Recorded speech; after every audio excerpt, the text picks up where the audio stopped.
Priatelia, pekný deň želám. Dnes máme 18.8.2025. No a dopravná polícia v Bratislave sa môže tešiť, alebo všeobecne dopravná polícia, pretože som informoval vo svojom poslednom liste dopravnú políciu v Bratislave, že ak budú naďalej porušovať zákony, ústavu a medzinárodné dohovory, tak budem celý môj prípad medializovať.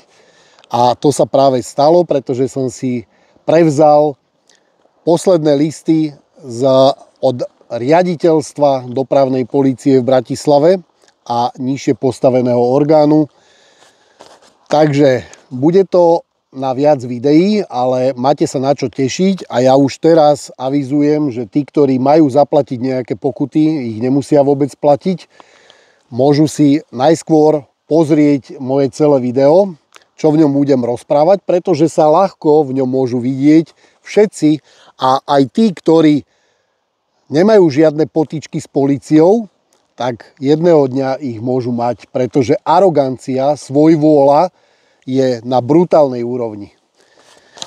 A toto patrí polícii. Vzhľadom na doterajší priebeh konania už nepochybne došlo k naplneniu znakov zneužitia právomoci verejného činiteľa.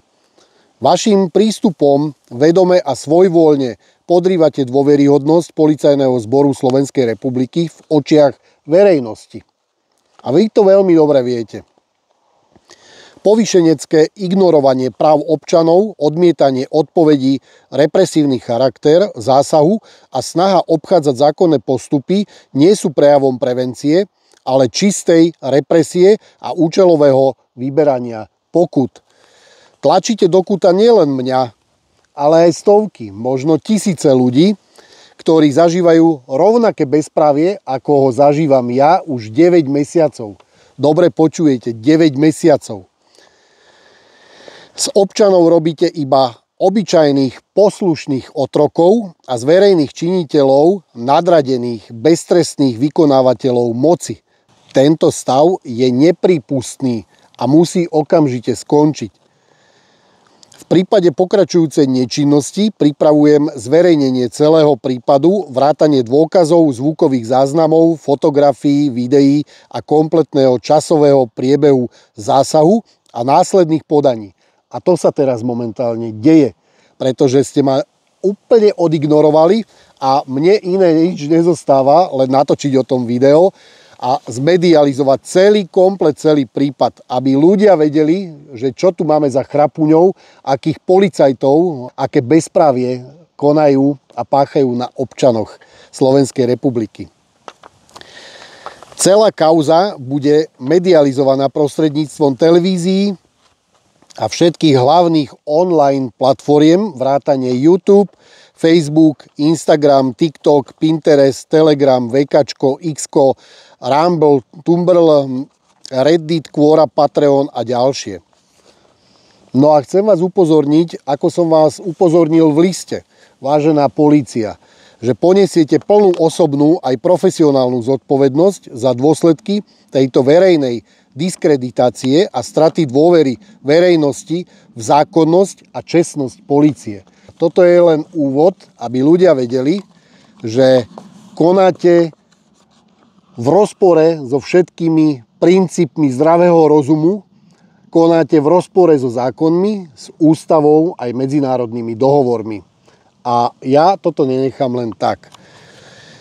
Rozhodol som sa to celé medializovať a celý prípad už teraz pripravujem na úrad inšpekčnej služby, pretože tam sú brutálne veci, kedy ste lustrovali moju ženu, kedy ste sa nám vyhrážali, došli ste osobne k nám domov za to, že ste ma namerali. Hej, vy chodíte už osobne k ľuďom domov a vyhrážate sa im, aby podpísali papiere.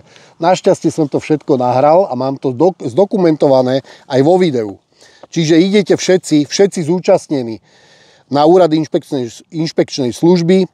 Celý podnet dávam na generálnu prokuratúru, verejnému ochrancovi práv, ombudsmanovi, správnu žalobu na súd podám a idete na všetky medzinárodné inštitúcie, OSN, Rada Európy a SLP, to sú pre ľudské práva, tam to jednoznačne všade skončí, pretože toto musí skončiť.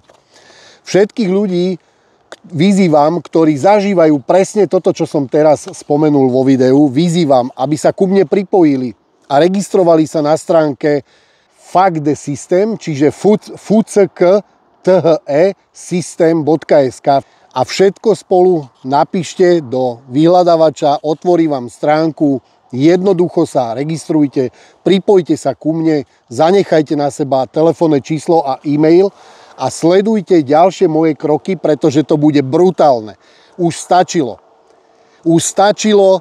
Vláda sa síce zmenila, ale tieto postupy, všetky tieto špinavé praktiky úradníkov, a to sa netýka len polície, ale veškerých úradníkov, či sú to sudcovia, prokurátori, česť výnimkám, ale väčšina skorumpovaných hajzlov špinavých, ktorých treba úplne vymeniť.